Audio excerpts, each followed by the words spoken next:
Assalamu alaikum wa rahmatullahi ta'ala wa barakatuhu. Barkanmu da sake kasancewa da ku a cikin wannan gida namu mai albarka na Hausa Smart TV. Idan kana sha'awar samun labaran ban mamaki, abubuwan al'ajabi da abubuwan da suka faru a tarihin duniya wanda ba kasafai ake faɗinsu ba, to ka danna mana subscribe sannan ka danna alamar ƙararrawa. Wannan labarin da zamu baku labari ne na gaskiya wanda ya faru a ƙasar Saudiyya. A wani ƙauye a ƙasar Saudiyya an taɓa samun wani gida da aka bar shi shekaru da dama, mutane sun daina kusantarsa saboda sun ce aljanu ne a cikin wannan gida. Aka rinƙa jin kukan jarirai da muryoyi marasa daɗi na abubuwan ban tsoro da daddare, duk da cewa babu mai zama a cikin wannan gidan.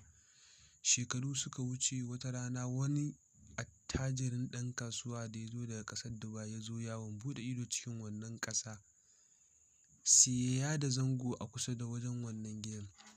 Cikin dare sai ya ji ana kiran sunansa, ya shiga gidan.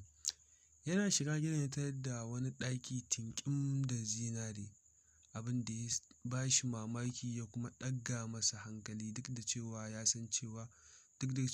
san cewa shi wannan gidan shekaru da dama babu wanda yake rayuwa a cikinsa. Bayan gari ya waye, mutanen gari suka ga an buɗe wannan gida kuma da alama har ma an shiga. Hakan ya sa kowa da kowa ya sa fargaba, kuma aka je aka gaya wa mai gari ya zo. Ana cikin haka, shi wannan attajiri sai ga shi ya fito da tarin zinare a cikinsa. Wannan tarin zinaren ya zama shi mallakin wannan attajirin. Duk wanda ya yi niyyar taɓa gidan ko kuma ya yi niyyar taɓa wannan zinaren, sai ya haukace ko kuma ya ɓace ɓat, babu wanda ya san inda ya shiga. Ashe shi wannan gida yana ɗauke da wani babban aljani wanda yake zaune a cikin wannan gidan, yake tsaron wannan dukiya. Ya daɗe yana jiran wani mai kyakkyawar zuciya wanda zai ba shi amanar wannan dukiya.